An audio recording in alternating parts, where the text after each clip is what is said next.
السلام عليكم مشاهدينا الكرام، وأهلا وسهلا بكم ومرحبا في قناتكم تحقيقات. كنتمنى تكونوا بخير وبصحة جيدة وفي أحسن الأحوال. الجريمة ديال اليوم هي جريمة غريبة والمجرم أغرب، والطريقة اللي استخدم باش يضلل المحققين هي طريقة ماكرة وذكية، ولكن دائما قدرة الله فوق كل شيء وأكبر من تخطيط أي مجرم. وللإشارة فهذه الجريمة ممكن يكون البعض منكم سمع بها، لأنني ماشي أول واحد كيحكيها، ولكن لأنها جريمة فريدة وغريبة من نوعها ماشي دائما كتوقع، وفيها عبرة باش أنني نحكيها. وبلا ما نطول عليكم ندخلوا في تفاصيل جريمة اليوم. واحد السيدة كبيرة شوية في السن، ما بين 50 و 60 سنة، غير هي كتمارس الرياضة ومهلية في راسها ومسك عليها الله، أي لاباس عليها. وعندها واحد الابن ديالها في الديار الأوروبية صيفطاتو يقرا تما وكتحاول تضمن ليه المستقبل ديالو.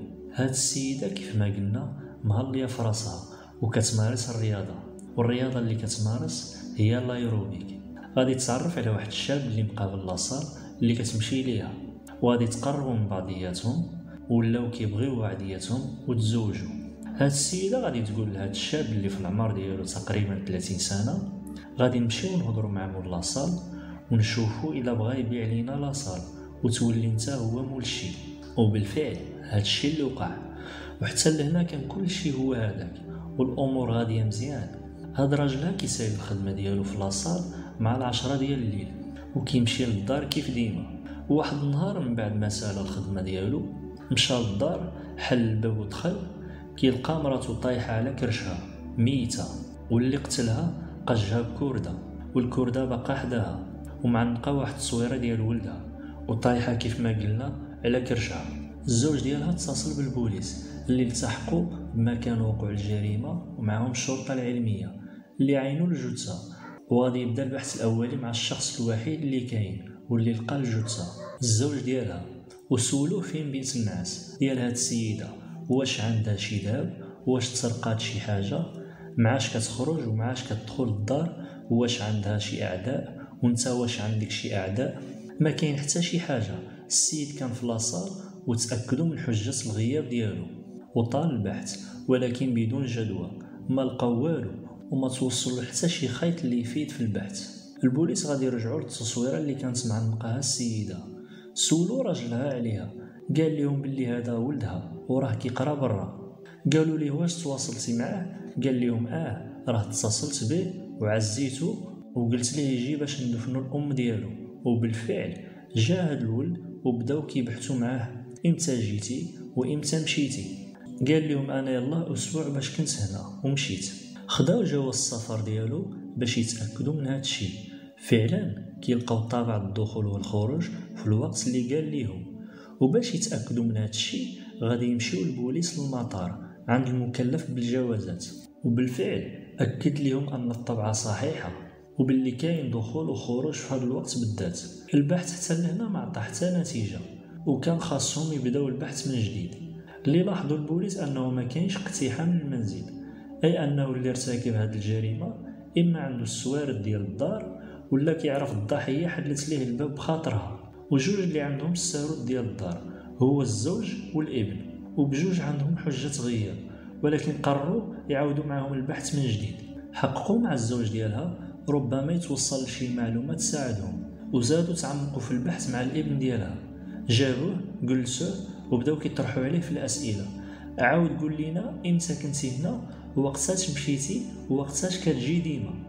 قال لهم انا فايت جاوبتكم على هذه الاسئله، ولكن البوليس كيقولوا ليه باللي غتعاود تجاوبنا من جديد. قال لهم انا مره كنجي في الاعياد والمناسبات، واخر مره كنت هنا هي قبل اسبوع، يعني نفس التصريحات اللي صرح بهم المره الاخرى. هنا اش غيوقع؟ واحد من العناصر الامنيه المكلفه بالتحقيق غادي يهز داك الباسبور اللي كان فوق الطاوله اللي في غرفه التحقيق واللي فيه طابع الدخول والخروج، وبقى كيتفحص فيه بعنايه. فجاه غادي يكتشف واحد الامر خطير، هي ان النوامر ديال الصفحات مفاوتين، اي انه كاين صفحات مقطوعين من الباسبور، وهاد الصفحات غادي يكتشف باللي مقطوعين بالمقص باش ما يتقطعوش الوراق المقابلين ليهم في الجهه الاخرى. لأن الباسبور فيه داك الخيط هو اللي شاد دوك الصفحات، وهاد الصفحات تقطعوا على الحافة ديال داك الخيط باش ما يبانوش وصعيب شي حد يلاحظهم. هنا المحققين حسوا باللي لقاو داك الشيء اللي كيقلبوا عليه، وقالوا ليه كاين صفحات هنا ناقصين، يعني انت قطعتي الصفحات. وهنا المحققين ما محتاجينش يسمعوا الجواب ديالو، كل ما عليهم انهم يتوجهوا للمطار يعرفوا هاد السيد واش كان عنده دخول وخروج اخر للمغرب. ونشيروا هنا لواحد الخطا وقع في اول مره جاو فيها البوليس للمطار يديروا التنقيط لذاك الباسبور، ركزوا فقط على الدخول والخروج، والمفروض انه كان عليهم ياخذوا المعلومات ديال الدخول والخروج ديال داك الباسبور مده قبل ديك الطبعه ومده بعد، باش يتاكدوا باللي هاد السيد ما رجعش للمغرب، لان حتى شي حد ما طاحش في بالو باللي غادي يكونوا صفحات ناقصين من الباسبور. المهم اللي مشاو للمطار كيلقاو باللي فعلا كاين دخول وخروج اخر من غير اللي قال ليهم، وفعلا كاين 4 ديال الدخول والخروج ماشي 2 كيف ما صرح. وهنا ما بقى عنده ما ينكر واعترف بالجريمه ديالو. شنو دار هاد مسخوط الوالدين؟ هاد الابن اللي كان مقرر مصمم يرتكب الجريمه ديالو، وكان مقرر يتخلص من الام ديالو اللي رباته وصيفطاته يقرا على برا باش تضمن ليه مستقبله.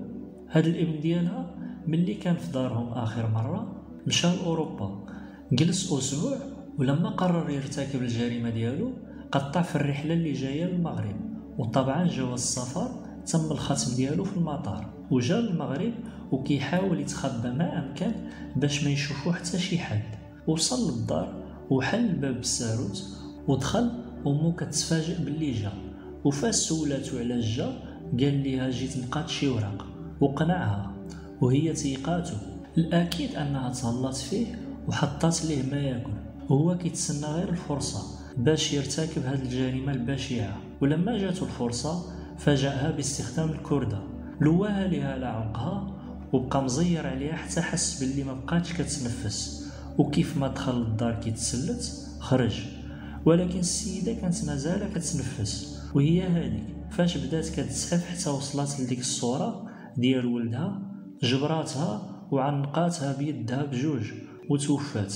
لكم ان تتخيلوا المنظر الاخوان، منظر فظيع ومحزن في نفس الوقت.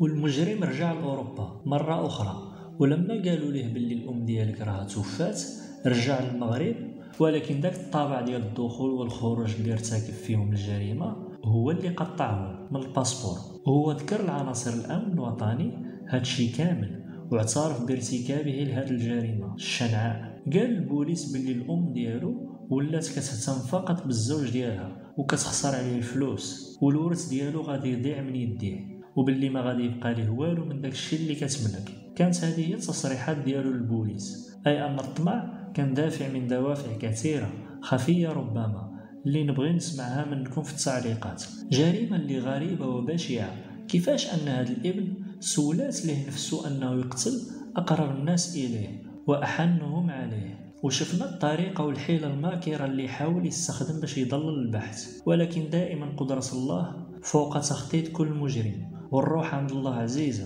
تقدم هذا الولد للمحكمة وحكمت عليه بالمؤبد اللي قليل في حقه. وإلى هنا مشاهدينا الكرام نكون قد وصلنا لنهاية حلقة اليوم. ما تنسوش معكم الاشتراك في القناة وإعجاب. نشكركم على حسن الإصغاء والمتابعة، ودمتم في رعاية الله وحفظه، والسلام عليكم.